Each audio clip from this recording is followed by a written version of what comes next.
Okay, back to Guelphs and Ghibellines. I had to kind of look over at least the meeting engagement rules.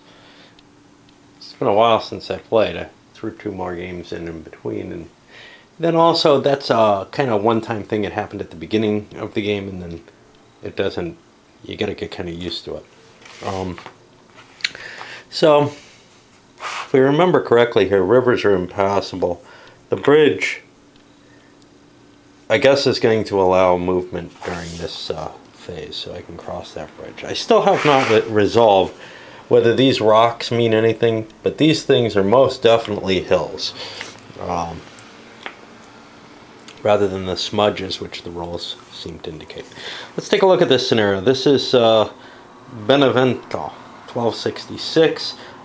The Pope has declared a crusade on Manfredi, King of Sicily, who will be the Ghibellines here, I believe.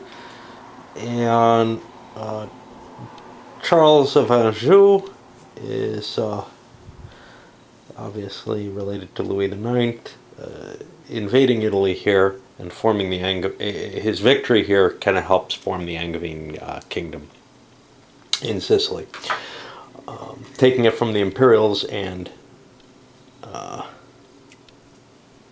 from the Ghibellines. So let's look at the historical scenario. Again, I'm doing the meeting scenario here. I like to do them, but a lot of the rules are in the historical scenario. So the first is there's first activation. The Ghibelline begins play, and he does it by activating the Saracens here. Now, they're going to have moved forward or whatever.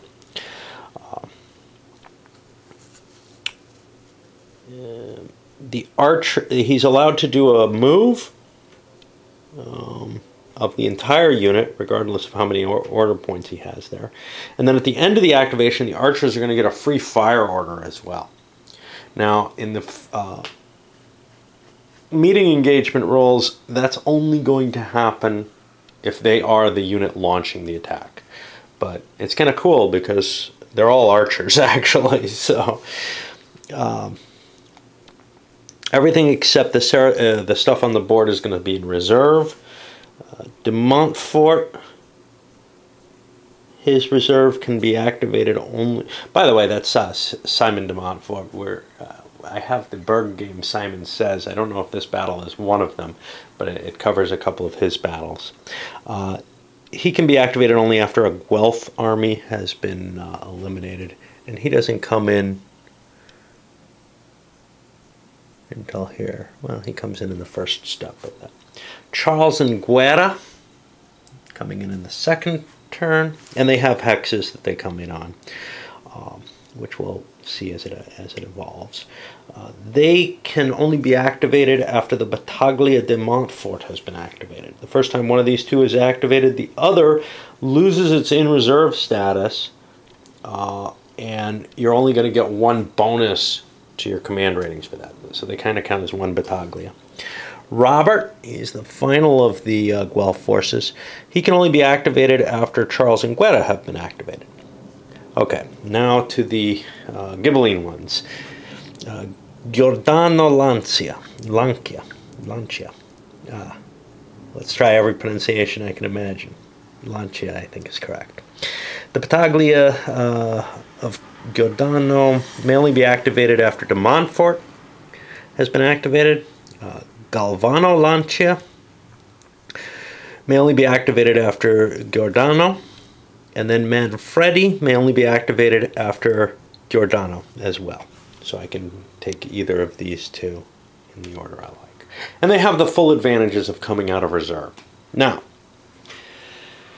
the Ghibellines had some trouble coordinating, and this is huge. They're never allowed to roll continues or interrupts. That's in the historical. That changes a little bit with the meeting engagement, I believe. We'll see. I know you can buy your way out of it. German Cav, they cannot be given a charge order, but they are allowed to countercharge. The Saracens,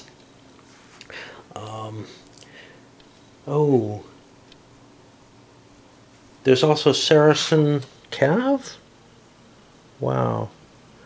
I am not seeing that, so I may not have everything set up here. I'm confused here. The Saracens, both archers and cav named Saracens on their counter. Maybe there are Saracens buried in some of these other forces. That's what I'll hold. Okay, the Saracen Capitano can attempt a continuum, but not an interruption. The Saracen archers have a +1 die roll in their favor firing on infantry, but a -1 against cav. Let's make sure that's the direction we think it is. Yeah, you want to roll high. So that's not good. We'll see if I can remember these types of things. It's always hard. The Saracen cav may not get a charge, nor can it countercharge. The Saracen captain has a combat value of 0, so his elimination isn't really worth anything. All right, Barons of the Kingdom. Manfred has some forces that have a question mark instead of a cohesion rating. Keep on calling it quality rating. These are going to be variable. You don't know them at the beginning of the game. You roll a die on a 1 through 4. They have that initial starting quality. You roll for each one, I guess. The first time one of these, yeah. And on a 5 or 6, the unit just disappears from the game. Now, here's where it gets complicated. These are supposed to represent cohesion hits. So, since you don't track total cohesion with them, you've got to come up with some other way to mark those counters, or reverse what the rules say, but I've gotten kind of familiar with using them the way they're stated. Kings. This game has no standards, but it has 2 kings, essentially, Charles and Manfred. Charles is obviously not a king yet, but he counts as one for this. The king is going to be treated as a standard, in addition to be treated as a captain. So he gives that morale bonus for being near the battle. Manfred can be stacked of a unit of his battaglie, must always, and may never move away from the enemy. He cannot move in a way that at the end of his turn he's further away from the nearest enemy. So he's like bloodlusted or something. There's no Caroccio, so there's not going to be any rally. Dead units stay dead. We didn't see anybody use them in the last scenario. It's an iffy choice. You get more troops, but that raises your potential losses for the scenario because it doesn't recover anything for you.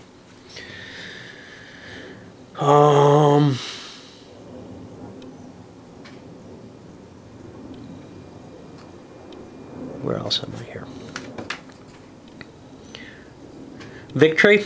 It's going to be normal victory levels. The level marker goes up every 7 for both players. The Barons of the King themselves are worth 4 victory points if they're eliminated, but none if they take cohesion hits. Now, I don't know if that counts if they're simply removed from the game because they disintegrated. You'd think that that would be something that causes problems to the morale. It adds a little bit of randomness to it, but I think that's how I'm going to read it. The player wins the game. Player wins and the game immediately stops if you kill the king of the enemy. Okay, and for the free setup, you're given an option to buy off reserve. If you do so, for each... if you remove it from all the battaglie, you give the opponent 2 dice of victory. I'm not going to do that. I'm going to try to play semi-historically here. And confusion in the Ghibellines. The Ghibellines can avoid their normal confusion rules. If they decide to do so before play begins, they give 2 victory levels for each battaglie they want to hand off, and be able to do continuums and such with.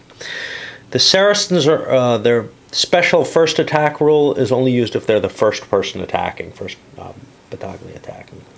In the free setup, victory points are calculated normally.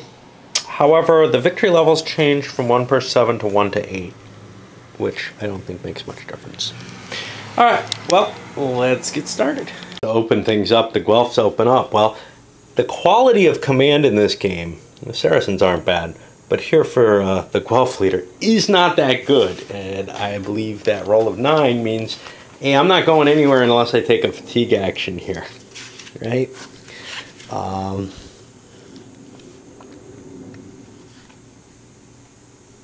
You roll 2 dice.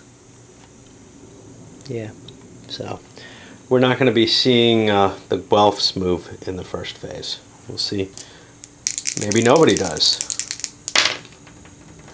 Nah, I can move some of those Saracens. Now, my ruling is I'm going to have to get them across the bridge somehow, and I'll do that. And the Guelph infantry is kind of being a roadblock, having trouble moving. Push Charles over here, Simon on board. We've got some Germans coming in. It looks like all the Ghibelline forces are going to have to cross this bridge. So the goal here is to throw the Saracens up and try to perform some sort of screen. We're not going to see any big cav actions to knock them out. Of course, if somebody had paid the big price, say if the Guelphs had paid the big price, they'd be able to strike these out of the way pretty easily. But they can't really do that right now. All they can attack with is their infantry, which creates a much more an interesting scenario compared to just wiping everything out with the cav at the beginning of the game and keeping the Ghibellines from crossing the river. You could end up with this weird situation where both people are sitting there, neither one able to cross the river. That would not be any fun. So I think the option to buy off your special reserve situations would be a really bad idea in the meeting engagement battle. Here we are with we've gotten all the reinforcements on. We still got a couple more turns before things get more difficult to maneuver, although these guys are having a hard enough time, and we got some kind of iffy stuff over on the Ghibelline side as well. Something I'm trying to remember, which is, so I could launch an attack with the Ghibellines when they get their next activation. The Guelphs cannot, because I can't pull these guys out of reserve at this point anymore. Now, in order to get him out of reserve, I'm trying to, because he triggers everything basically. So at least one Guelph unit has to be destroyed to bring him out. If I bring him into play, everything else comes into play on both sides, which could be positive, could be negative. That's kind of the decision, is do I want to fire? I'm set up to fire at these cav. Maybe I want to push forward and set myself up better to shoot up the infantry. Of course, if I do that, we got these two wings forming that could crush down at my Saracens, and, you know, there's a lot of problems in place. Remember, the Germans aren't allowed to charge. That causes them problems. There's just, the Ghibelline forces do not look that promising. This heavy armor is impressive. It beats anything the Italians have. But then when I start looking at some of the other forces, like these barons of the realm and whatever, they're not very, they're not something that really creates a great deal of confidence in me as to how well they're going to handle themselves in a fight. So I'm kind of terrified to start things with the Ghibellines in any direction, to tell you the truth. But if I'm going to hit something, it's one of these two. And then the question is, well, do I take my shots at the infantry that I'm going to be better at, or do I take my shots at the cav here? And if I destroy the infantry, it's just not worth all that much. So I don't know. And it's ready to start. The Guelphs managed to pull their infantry up, forming somewhat of a stronger line. And I still got these kind of kicking around here. I didn't choose to use them. And now the Ghibellines are going to launch their Saracens into that infantry. They had tried an outflank here with the Germans, and you can see there was a pullback from that. So now those are all, you know, in reserve and unable to do anything, basically. Let's take a look at the ordering, make sure I want to do this. Let's see. Those are Giordano's after the Montfort. So they're going to be the first thing launched there as soon as the Montfort comes in. I guess. All right, well, let's start it. Remember, I've got these special rules with the archers, so I can push them right up against and fire, and that's legitimate. I don't know whether or not I want to do that. These are just regular bowmen. They have the black marking here for the arrow. And I'll be shooting at mediums mainly, which means my target is going to be a 13. I will be taking fire as I come in. There are some bowmen on the sides, so unless I just hit the center alone, we're going to have some issues there. Well, let's see. Very little effect. I didn't move adjacent with all my archers. I didn't fire here because that would have activated them. I got one disruption over here, and now the infantry gets to slam into my Saracens. And this battle could go very, very poorly. I'm not sure what I'm supposed to do with those damn Saracens. Even with the +1 modifier, I didn't get very well there. Alright, well, let's see what happens. I can't go for a continuation or anything, which means we're essentially over here. There's only one thing I can do, which is launch the infantry. And the counterattack came, and we actually killed a unit over here, getting us a whole big... Actually, that should be 2 victory points. I think I screwed that up in the last game. Infantry's worth 2 each. Cav is only worth 1 to rout, but it's 1 per cohesion hit, or whatever you want to call it. And now, you know, I could roll for another activation on a 5 or more, or I can punt. And those are my only choices. So I'm going to punt back to them. All they have is these stupid Saracens. The game may never actually hit a point where the Saracens are able to do enough damage to the infantry because, well, I guess the infantry will go attack something else eventually. I'm just thinking it might be very hard to actually rout one of those infantry with the Saracens, and so we may never move to the state change, but we will. The Saracens will continue on and try to find something else to hit because they do want to win the game. Eventually they will get routed when they hit Cav. The archers did their job apparently. I shot out that medium infantry there, got a lucky shot. 10 or higher was needed. That ended up evening up the victory points, and now I did a continuation, so it bumps things over to a regular activation. I'm gonna bring Simone de Montfort into play, and now the question is, what do I want for my second activation? Rolling on this is pretty iffy, so I guess I'll launch de Montfort against those yellow units there, if I can. I only need 11 or less to do so. I'll get 11 activations. That's going to allow me to move everything in. And we're going to see charges, counter charges, all that kind of crap. We'll see what breaks apart. We may even make some attacks on the Saracens here to try to break them up a little bit too. Not that they're worth much to hit.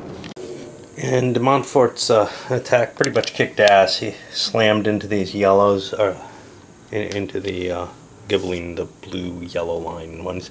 You can see we're up to victory level 2. I actually have to roll because of that. I forgot about that. Okay.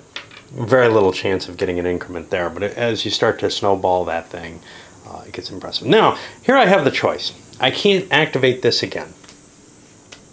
I can't pick something else that's in reserve to activate. Well, when I activated that, I bumped this back up to a 6.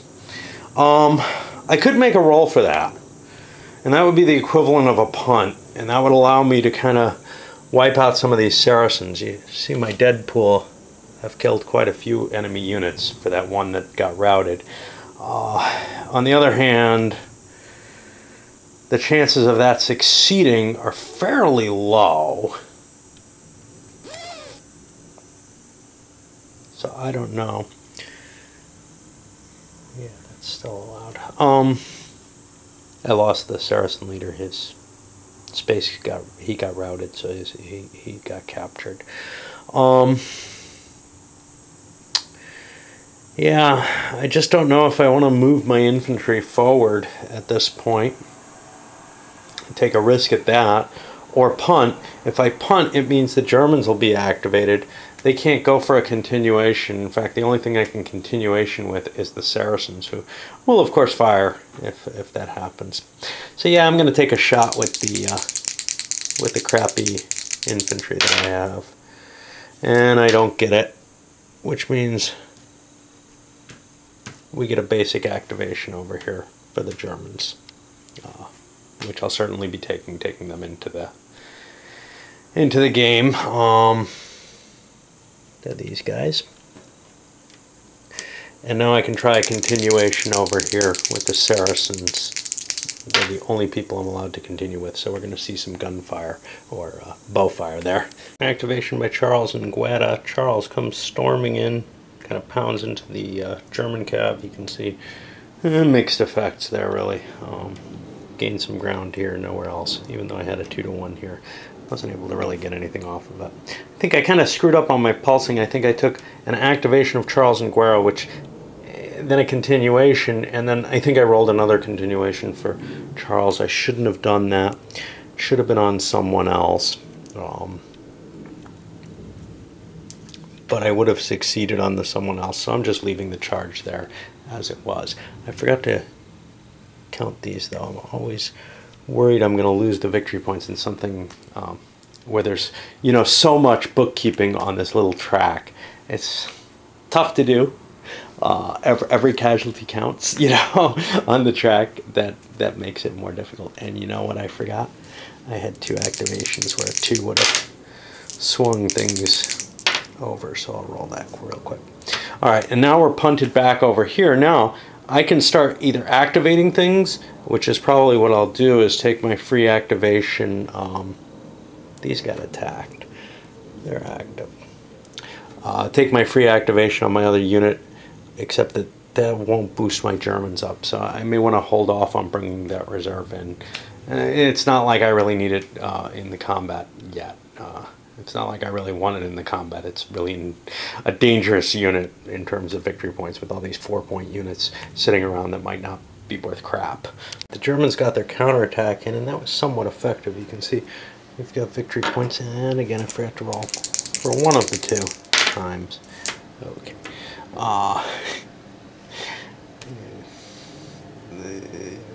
Get some additional victory points moving forward here. The archers then fired next and got some shots in. I tried for another continuation with them, and that did not work. So we're basically punting over here to the Guelphs. After a number of activations where we've basically cleared the Saracens out of here entirely, scoring whatever points there are for that, pulled back with these cav, actually pulled back with some of these but conducted additional attacks with others. Our string of Guelphite activities has ended, but we've gotten the victory level up to 4 to only 2 for the Ghibellines. And we can see we also have some points scored. The dead pile is mainly blue in this one so far. So we're doing some pretty good work here, and now the question is, what the hell do the Ghibellines do to try to salvage their position? This is a tough scenario for them, it looks like. Generally come back to the tape when, well, somebody gets sort of a discontinuation, as it were. But the Guelphs have been getting turn after turn after turn, plowing through here with the cav here, then Charles's force attacking, and then finally these, I don't know who this is, Robert, I think of Flanders. He's in the Crusades, isn't he? No, this is too late.